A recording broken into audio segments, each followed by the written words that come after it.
My name is Pete Smurthwaite. I'm the chairman and owner of Bridlington Town Football Club and also the president of Bridlington Town Cricket Club. I became interested in football after being taken to see Hull City play Plymouth Argyle on that sunny August day when I was just 10 years old with my granddad. I was hooked on sport from then onwards.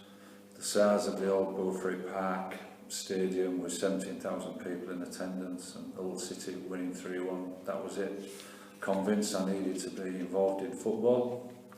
A couple of years ago I read a book called The Footballer Who Could Fly, a story of the writer Duncan Hamilton going to watch Newcastle United as a young boy with his dad.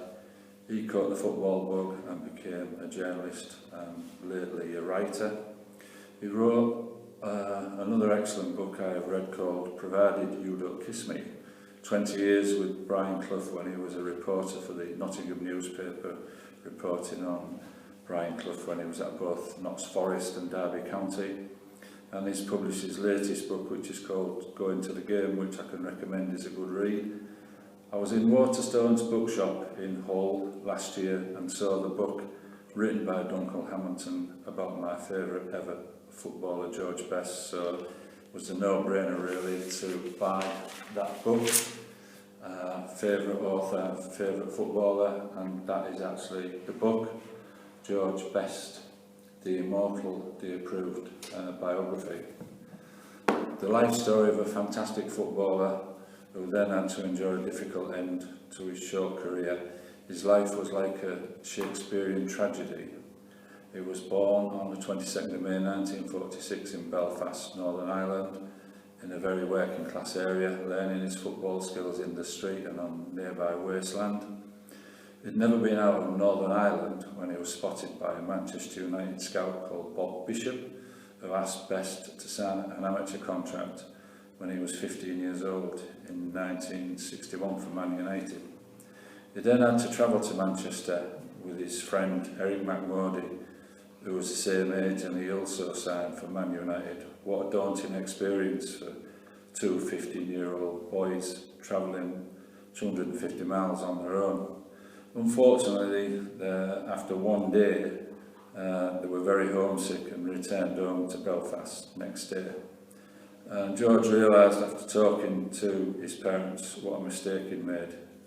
2 weeks later he returned and stayed with a lady called Mrs. Fullaway, who he lodged with for several years before moving to his own place in Cheshire. George Best made his first division debut for Manchester United at Old Trafford versus West Bromwich Albion in 1963, where he became an instant fans' favourite. In 1964 he made his international debut for Northern Ireland versus Wales at Swansea. And his popularity began to grow in 1966 when he bewilders Benfica in a rampaging 5-1 European Cup quarter-final in Lisbon, Portugal. He scores 2 goals and is then christened by the local press as El Beetle. George became the first footballer who the press and media saw also the same as a pop star, especially when he opened a boutique fashion shop in Manchester. He became known as the Fifth Beatle in reference to the then very, very popular pop group. He had become a footballer, a pin-up, a fashion icon. The pinnacle of his career was in the European Cup final in 1968, which Manchester United beat Benfica 4-1 in extra time at Wembley. He scored the extra time goal to put United 2-1 up. And it's in that goal is described in the book as follows, which I will read the passage regarding the goal. To think about the final is to see Best during and after the fabulous goal he scored. Watching and re-watching this goal, the impudence as well as the effortless craft and cold courage continues to amaze. The essence of successful magic is always misdirection. When coins or playing cards are materialised out of thin air and other things appear and disappear, what fools us is a visual illusion. The magician's ability to divert attention and bamboozle, Best deceived in this way too. The move began prosaically, a short back pass from Shea Brennan to Stepney, then his heaved hopeful kick down the middle, falling midway into the Benfica half. Brian Kidd, on his 19th birthday, outjumps his marker and nudges the ball on. It's as if Benfica, sapped of all strength, have dozed off and awake to the threat Best poses only when preventing it is already beyond them. Best is left with only one defender and the goalkeeper to beat. He's almost 30 yards out and three other defenders are charging back, panic in every stride. Best gets to the ball fractionally before Cruz, who is directly facing him, and smartly sends it between his legs. Cruz is sent spinning, unaware of where to turn next. There is no possibility of catching Best now. Through necessity rather than choice, Enrique is dragged off his line in an attempt to narrow Best's option and his angle. The goalkeeper advances past the penalty spot as Best, unrushed and steady-eyed, transfers the ball from his right to left boot. There's a fractional reposition of foot and his body to send a fake signal about where he intends to go. Enrique misreads each of them. He ends up edging his bets, wobbling from one side to the other in his reluctance to commit himself.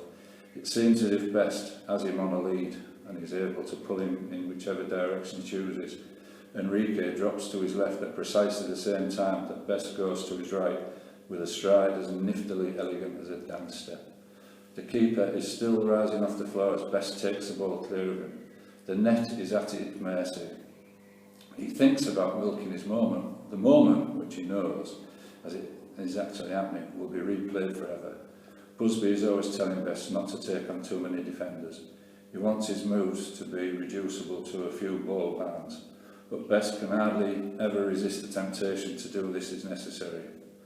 And he always sees himself another of those images. He visualises the night before every game, taking the ball around the goalkeeper, stopping it on the line and then getting down on his stomach to head it in.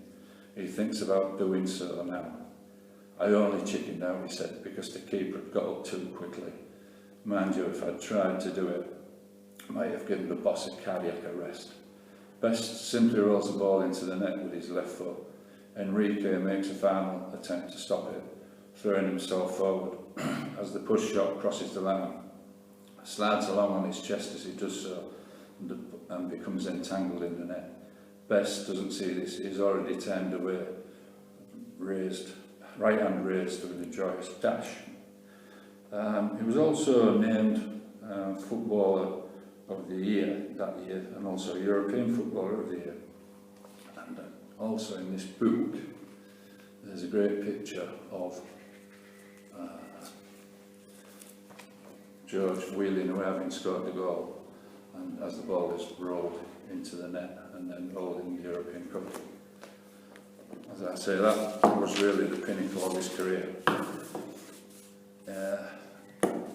1969, his mentor and manager, Sir Matt Busby, announces he will retire at the end of the season. He had been like a father to George. This is the beginning of the dark period in George's life and career. 1972, new managers take over the team, who George doesn't really respect.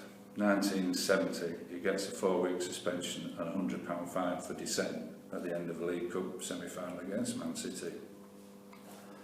Excuse me.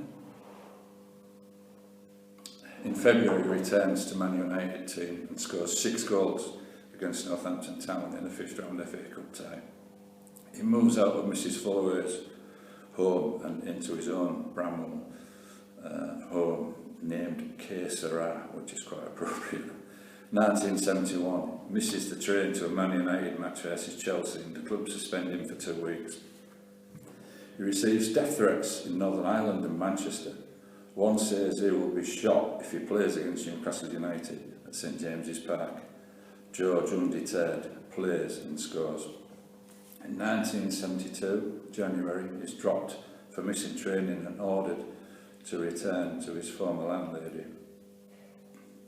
May, he flees to Spain and announces his retirement and admits he has a drinking problem at the age of 26, and there's a picture in this book of George having retired and sat in his apartment in Marbella looking quite forlorn. Okay. 1974 he plays his final game for Man United and Queen's Park Rangers and then quits the club. Between 1975 and 83 he plays for various clubs: Stockport County, Fulham, Fort Lauderdale Strikers in North America, Hibernian in Scotland, Bournemouth, Brisbane Lions in Australia. December 1983 he receives a 3-month jail sentence for drinking and driving and other offences. July 2002 he is admitted to hospital for a liver transplant, and in November 2005 he sadly passes away and is buried in the Rose Lawn Cemetery in Belfast, when thousands of people lined the streets of Belfast for the cortege.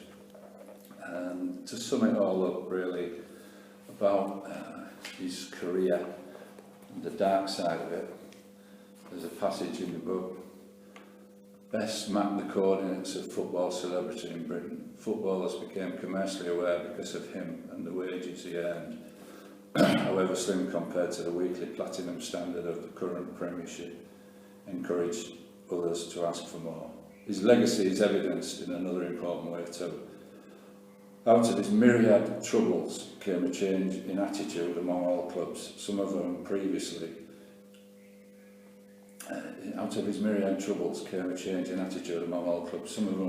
didn't think it was necessary to give the game's equivalent of a pastoral care to players, or did it only tokenly. Too many directors still thought of football as the way mill owners had regarded machine workers a century earlier. Their welfare was immaterial to them once the factory gates shut. Whatever custom and practice was prevalent and considered the norm in the 60s, it still counts as a dereliction of duty. The lack of protection and guidance on offer was detrimental to both parties. Best wanted those who followed him to be taught how to handle money, matters and media attention. The strains of being a professional and the dangers of drugs and alcohol, spivs and anxiety. He didn't want anyone else go through what he'd endured and end up like him because of this. From his day to the present one, more than a generation of players have benefited from the enlightened lessons his plight taught them. Very commendably, the Professional Football Association has seen to that. Then, just in conclusion, an interesting comment from the author regarding writing an autobiography or a biography. Biography is a damn hard graft.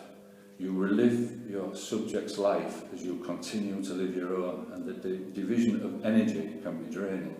That subject is beside you every morning, noon and night for several years. It's like sharing a small room with them. For this reason, I choose to write about people who I like. And that was the story of George Best. And quite ironically, by coincidence, BBC4 television showed a programme last week called George Best All By Himself, which I think is available on Catch Up and is well worth watching. Thank you.